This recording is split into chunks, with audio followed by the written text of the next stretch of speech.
Hallelujah. जय मसीह की आप सभी को। Praise the Lord. मैं परमेश्वर की इस हज़ूरी में आप सभी का धन्यवाद करता हूँ ज्वाइन करने के लिए। जितने लोग मुझे देख रहे हैं right now, I give glory to my heavenly father and I bless all of you who are watching me right now at this moment. I just want to give thanks to my Father, Lord Jesus Christ, who has given me the chance to serve Him tonight. जितने लोग मुझे सुन पा रहे हैं, make sure कि मेरी आवाज़ अब तक पहुंच रही होगी। राइट नाउ मैं एक स्टोरी के बारे में आप सभी के साथ शेयर करना चाहता हूँ। एक बात को, एक समय को, एक टाइम को, एक क्रिएशन के समय को, एक उत्पत्ति के एक समय को, एक वक्त को, जब खुदा ने सब कुछ बनाया, जब मेरे परमेश्वर ने, मेरे पिता ने सब बनाया, तो लिखा है in the beginning God created heavens and the earth. परमेश्वर ने आदि में, परमेश्वर ने सबसे पहले क्या बनाया? हेवन एंड द अर्थ। मैं परमेश्वर के वचन में से पढ़ता हूँ ताकि हम सभी लोग अंडरस्टैंड कर सकें उस फीलिंग को और उस मोमेंट को। जब मैं इस वचन को पढ़ रहा था मेरे जीजों, तो परमेश्वर ने मुझसे बात की। The Lord talk to me and the Lord teach me something. He taught me something which I am going to share with you tonight. यहाँ लिखा है in the beginning God created the heavens and the earth. The earth was without form and void and darkness was over the face of the deep and the Spirit of God was hovering over the face of the deeps. यहां पर परमेश्वर का आत्मा वहां जुम्बिश कर रहा था।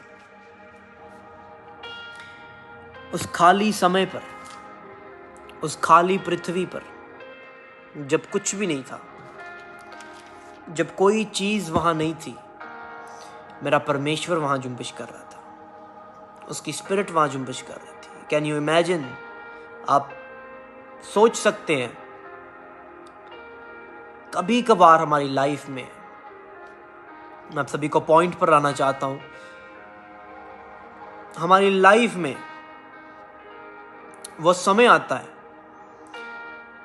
कि हमारी लाइफ में परमेश्वर घूम रहा होता है, लेकिन हम उस डार्कनेस के अंदर होते हैं कि हम उसकी आवाज को सुन नहीं पाते, हम उसकी वॉइस को अंडरस्टैंड नहीं कर पाते। आगे अगर मैं पढ़ूं तो लिखा है God said let there be light and there was light. Wow, let there be light. खुदा ने कहा कि यहां रोशनी हो जाए और रोशनी हो गई। मैं आपको बताना चाहता हूं कि खुदा पहले पानी को भी अलग कर सकते थे। खुदा पहले जमीन को पानी से जुदा कर सकते थे। खुदा कुछ भी कर सकते थे। खुदा पहले आदम बना सकते थे, लेकिन वो रहता कहां पे? खुदा पेड़ पौधे कहां बनाते? वहां रोशनी करना जरूरी था। हमारी लाइफ में परमेश्वर भी रोशनी करना चाहता है। जितने लोग मुझे देख पा रहे हैं, the one who listening to me right now, I just want to say to you, the Lord is going to enlighten your life. Those who are thinking that they are a simple people, I just want to tell you that you are extraordinary people. You are full of potential. परमेश्वर का plan हमारी life में क्या है, उसे समझने से पहले हमें उसकी लाइट में एंटर करना पड़ेगा। हमें उसकी एनलाइटमेंट को जानना पड़ेगा। सबसे पहले परमेश्वर के रिवाइवल को पाने के लिए हमें उसकी लाइट में एंटर करना पड़ेगा। लाइट में एंटर करे बगैर हम अपनी लाइफ में कुछ भी नहीं देख सकते। इस वक्त मैं इस हॉल में बैठा हूं, प्रार्थना कर रहा हूं।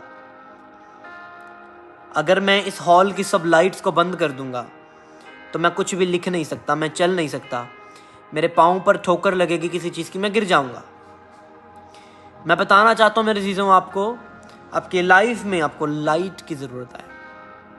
आपको रोशनी की ज़रूरत है, वो रोशनी जो परमेश्वर की ओर से है, वो रोशनी जो परमेश्वर हमें देता है। जब तक परमेश्वर की रोशनी हमारे जीवन में इंटर नहीं करती, हमारी लाइफ के अंदर कुछ भी होना इम्पॉसिबल है। सबसे पहले हमें परमेश्वर की रोशनी को लेना पड़ेगा, उसे रिसीव करना पड़ेगा। आज मैं आप सभी को परमेश्वर के सामर्थ्य नाम में उसके ब्लड में कवर करता हूँ। Those who are listening to me, I pray for you right now quickly. In the name of Jesus, every kind of plan of the enemy I cancel in the mighty name of Jesus. Let the enlightenment of the Lord Jesus Christ may come upon their lives, their finances, their families, their spiritual and physical lives, as well as spiritual. I cover their lives in the name of Jesus. I commit their families in the blood of Jesus. Let the light of the Holy Spirit, let the light of the Lord come upon them. मेरे परमेश्वर तेरी रोशनी इनके जीवन में हो। Right now let there be light in their families. Let there be light in their finances. मैं प्रार्थना करता हूँ प्रभु यीशु मसीह के नाम में, जो ग्रेस तूने मेरे स्पिरिचुअल फादर को दी, जो ग्रेस तूने मुझे दी, उस ग्रेस को मैं पर रिलीज करता हूँ। राइट नाउ मेरे पिता, मैं प्रार्थना करता हूँ, उन्हें छू आशीषित कर, अपने सामर्थ और अपने फजल से भर दे। प्रभु यीशु के नाम में मांगता हूँ, आमीन, आमीन, आमीन। God bless you all. This was the word that the Lord moved inside me and He led me to share this word to all of you. I hope it will be helpful for all of you. God bless you.